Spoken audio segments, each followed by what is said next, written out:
would just like to introduce the father of the bride. Dave, if you would like to start us off, please.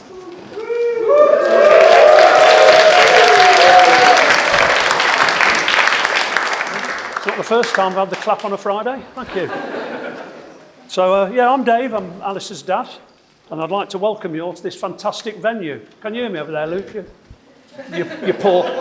You poor sod. So, I'd like to welcome you all on this very special occasion. I couldn't tell you how proud I am of Alice and Ryan. It's been a fantastic day.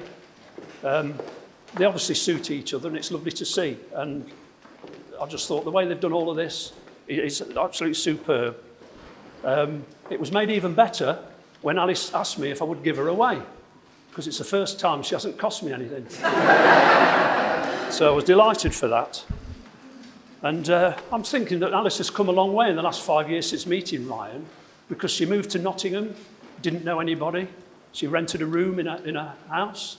Then she's met Ryan and they've rented in Gamston, and now they've got a house in Gedling, and the things are coming along very nicely.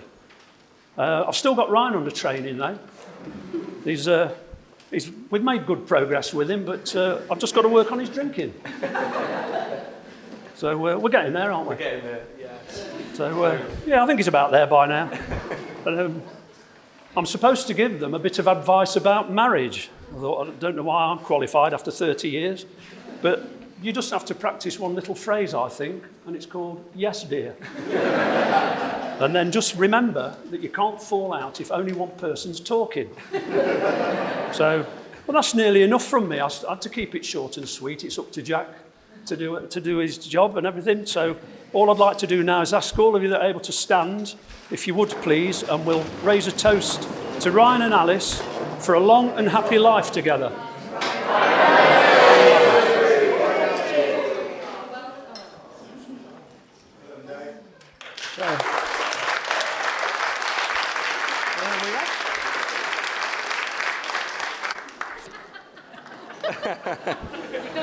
Job done.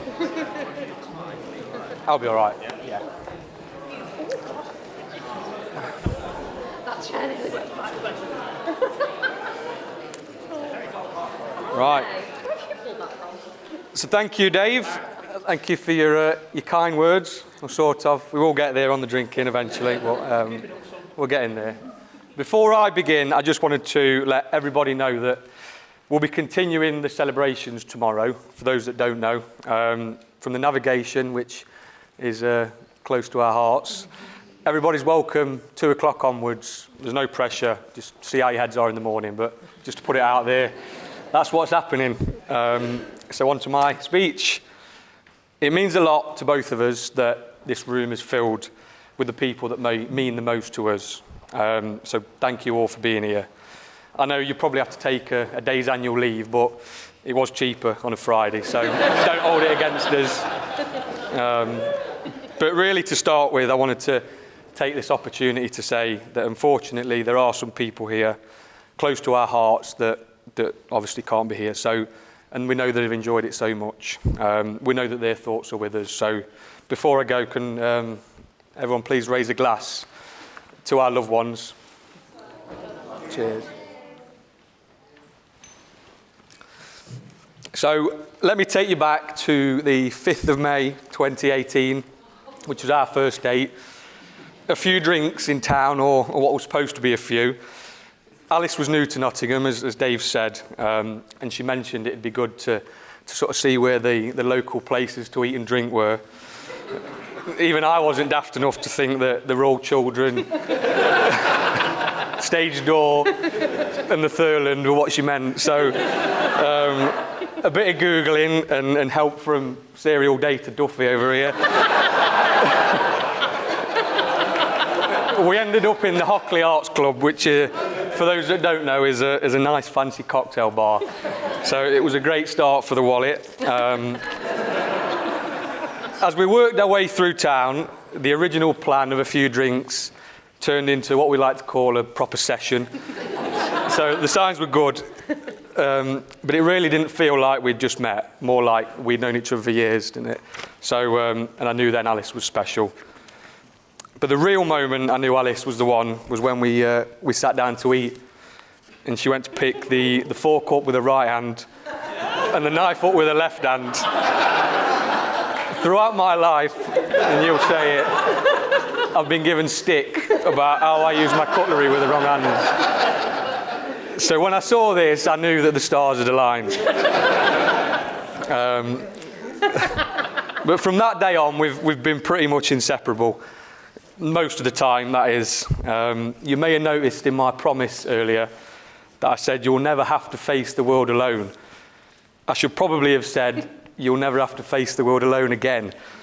Some of you might know where I'm going with this, but to set the scene, we were delighted to receive an invite to our good friends Jake and Chantel's wedding in Cyprus last year. The date, 30th of May. A few of you in the room, in that corner probably, will know what I mean, but when you're invited to something in between August and May, your natural reaction, and I'll admit it is quite sad, you think, who were Forest playing? Lo and behold, it's the day after the playoff final. As you do, we'd booked a week's holiday to coincide with the wedding. Initially, hadn't given the clash much thought, as Forest sat near on bottom of the league. But without boring you all with a season review, Forest went on a storming run and made it to Wembley, in case anybody didn't know. So I had to broach the dreaded subject with Alice that I was thinking of temporarily withdrawing myself from the holiday. So I was going to fly back for the match and then fly back out to Cyprus for the wedding. It was just about manageable to do both, and thankfully it was, and it all worked out. But where I'm going with this is Alice never once made me feel guilty about going back. I mean, you weren't thrilled about the situation, obviously, but you knew how much it meant to me, and that did mean a lot. I'd never take for granted just how understanding and considerate you are. Although for some reason she's not so understanding when there's been a big win down the city ground and I stumble through the door and say those dreaded words, Alexa, play Just Can't Get Enough. We say at 3 in the morning when I'm fast off. So yeah. But can I just put a disclaimer in there that Alice wasn't really left on her own, were you? We were with a great group of friends who did look after us, so cheers, guys. So, on behalf of me and my wife, thank you.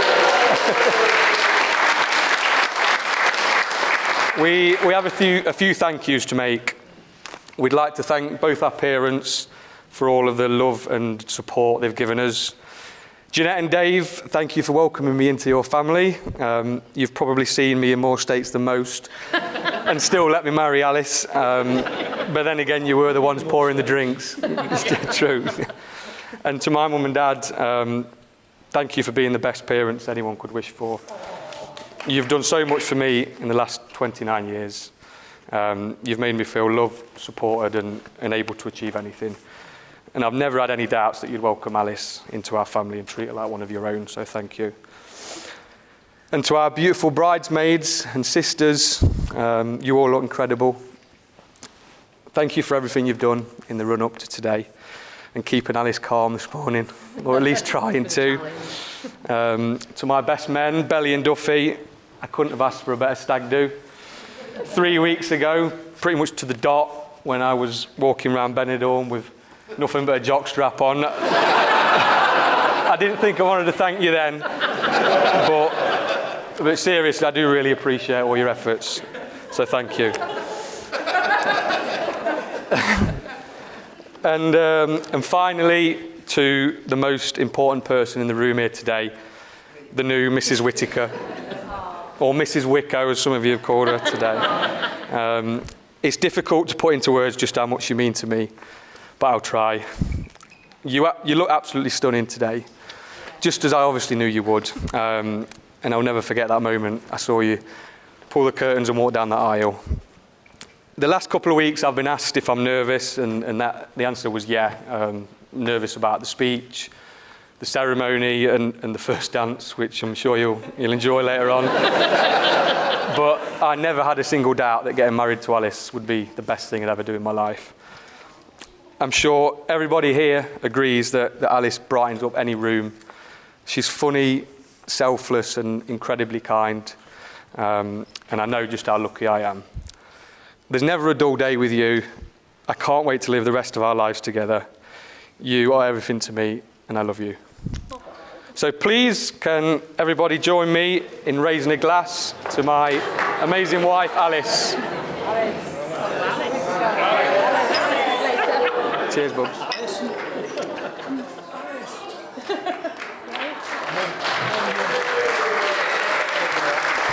Well done, babe.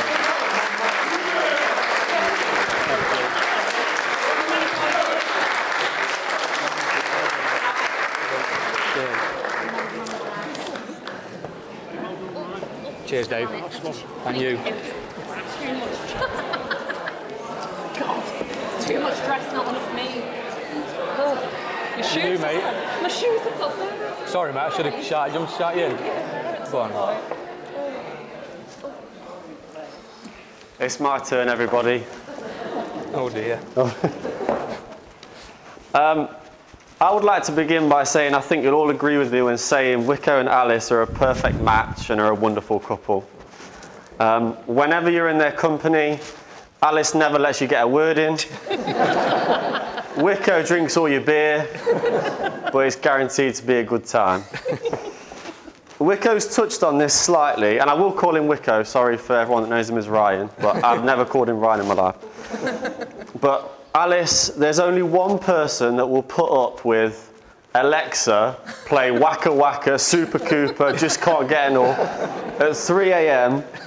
and the fact that you'll come downstairs the following morning to see him asleep in Bobby's bed with hot sauce all over him and make him an Atkins bacon cob is definitely true love.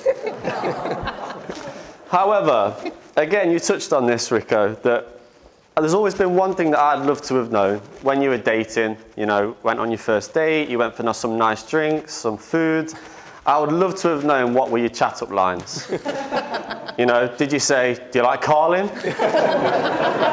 You definitely asked Alice who she supported. Or which kebab shop shall we go to tonight? Me and Wico are very lucky that we go back a long way. So keeping this speech short but memorable has been tough. We grew up together, we went to the same school, our parents lived within walking distance in a lovely quiet village in the countryside in Clifton.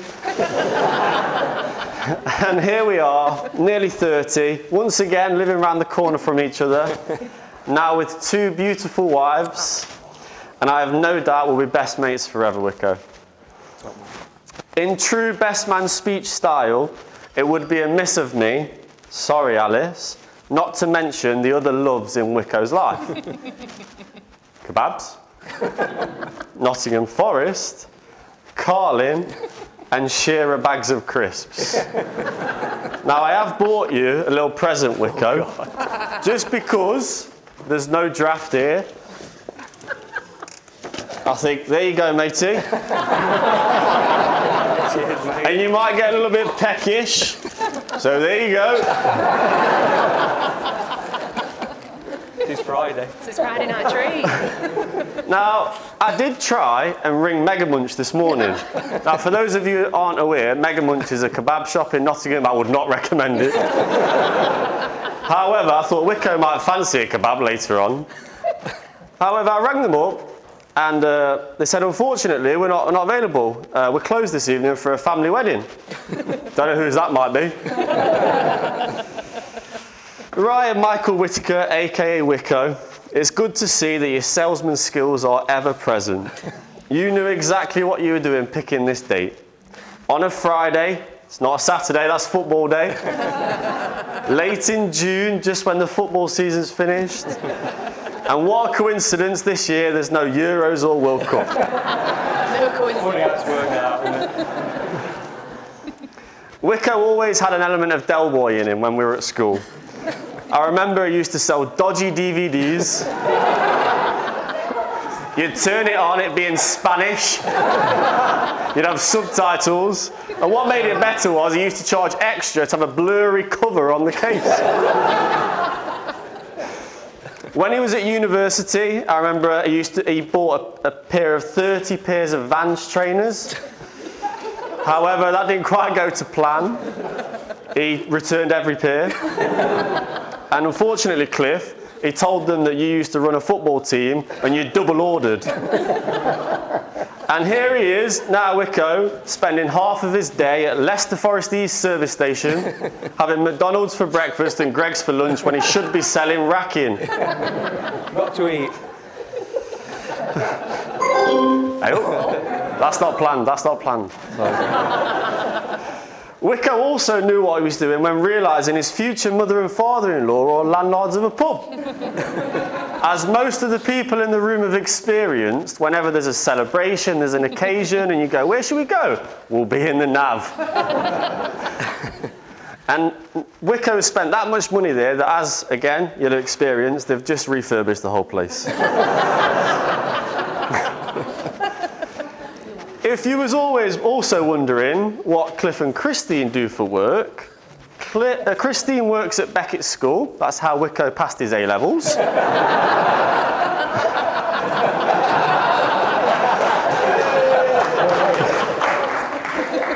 And Cliff works for Paul Smith. You wouldn't guess it by any of the clothes that Wicko wears. Just out of interest, Wicko, what are you wearing today? I might be a bit Smith. Now, I must apologise for the next story because a few of you might have heard it before, but I think a true test of mine and Wicko's relationship was when I made a dreaded phone call to him to let him know that I've just accepted a job at Derby County. All right, Wayne, all right. However, Wicko's hate for Derby isn't as strong as I first realised. When we were in Benidorm, Duffy, trying to put those tattoos on him, he didn't put up a fight. And what a lot of you won't know is that after school, we used to go into Power League and play football. And Wicko always didn't used to wear a Forest top. He used to wear another team in red. I'll leave that one there for you. Forest Reserve. I'm going to finish by telling you a little story about Wicko's stag do. Picture the scene, we're in Benidorm, second day. Wicko is dressed, he's got a Scotland wig, whatever you want to call it. He's got a Scotland shirt on, he's got a kilt. There's not much underneath, sorry Alice. I've seen the pictures. By midday, he'd had a lot to drink. He's had some shots, no doubt there's a lot of pints. And what we decided to do was for him to go into the sea to try and sober him up. And as you can imagine, that went well. The first step into the sand, he went arse over tit. A few steps later, you'd think he'd never swum before. Every couple of steps, Rowan Darcher would be pulling him up to save his life, and Wicko there going, I'm sand, I'm all right, I'm sand. The next stage, I got my phone out to start recording, and what I'd like to describe to you is Wicko's Baywatch moment. In the middle of a packed Benidorm beach, Ryan Whittaker is walking in just a jock strap, trying to stumble to get his next pint of Carlin. I'd like to finish by saying it's an absolute privilege to be stood here as one of your best men on such a perfect day, celebrating the marriage of an amazing couple. Could you all raise your glass for the new Mr. and Mrs. Whittaker? Thank you. Cheers, man. Cheers, guys.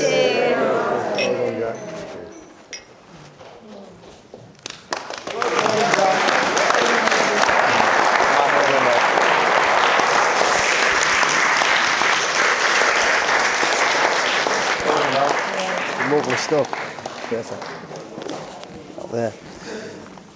I'd just like to start by just saying a big thank you to Dave and the music that's just come on for some reason. Thank you. But no, in all seriousness, big thank you to Dave, to Ryan, to Jack for those wonderful speeches, and I'm sure we can all agree it's been an absolutely fantastic day. For those who don't know who I am, my name is Mike, amongst many other things in this room that I do get called. But refer to me as Mike, please. I've known Ryan now for 18 years, so we met back in year 7 at the Beckett School.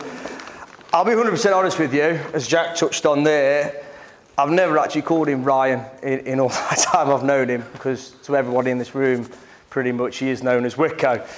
But today, given it's your wedding, I will make that exception. One memory that sort of sticks in mind as growing up together is as both playing for a fantastic football team called West Bridgford Colts Tigers. He played in goal, I played in defence. I'd like to think that I did occasionally manage to save his blushes when he was in goal, alongside having to take his goal kicks because for some reason he couldn't quite kick it out the penalty area. But look, equally as honoured as I was to take his goal kicks, I'm equally honoured to be one of his best men here today.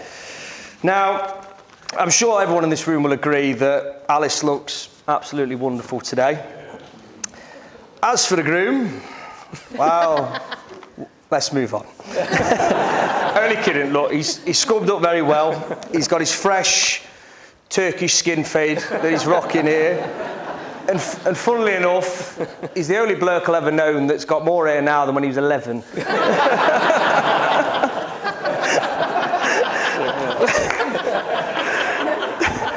But in all seriousness, look, these two, they were meant for each other.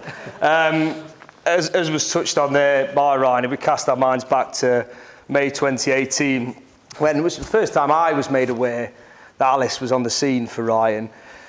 They went on the first date. I remember him calling me, and he was very tense. He was excited at the same time. It was quite a big weekend. It was the bank holiday, boiling hot day. For those who know Wicko, his main priority that day, it had been to make sure his Paul Smith polo was ironed, his Adidas trainers were clean and ready for bolting away in the morning. But joking apart, we all knew then that Alice had captured his heart. I'll be honest, he's already mentioned this story in his speech. When he was saying it, I was a bit like, God's sake, why has he done this to me? But touching on it, go to May 2022. Forest are at Wembley. They're only one game away from a return to the Premier League. That weekend, as mentioned, Ryan and Alice are on a lovely beach in Cyprus, where they have travelled for Foster's wedding. Fantastic wedding, Foster, I'll put it that way, mate. But sun-kissed beaches, lagers on draft. He's got his lovely fiancée beside him, and yeah, he still managed to get away. The biggest day of his footballing, the point is, the biggest day of his footballing life was there and then, but unfortunately was 2,000 miles away from Wembley Stadium. And I'm sure all the ladies in this room will agree that no girlfriend, fiancée or wife would ever allow such a ridiculous idea of making that short break from the Cyprus programme to return to the UK to watch a football match. But Alice being Alice, she understood, and touching on that, I don't think any bloke in here in their right mind would ask. So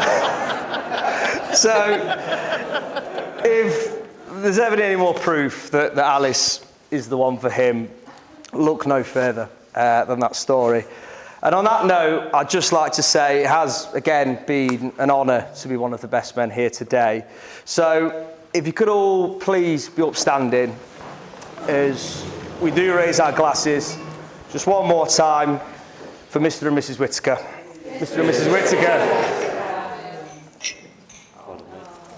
Cheers. And just touching on that, they have asked me if you could just all take your belongings out the room because they are going to clear everything. And there will be tea and coffee upstairs. So thank you.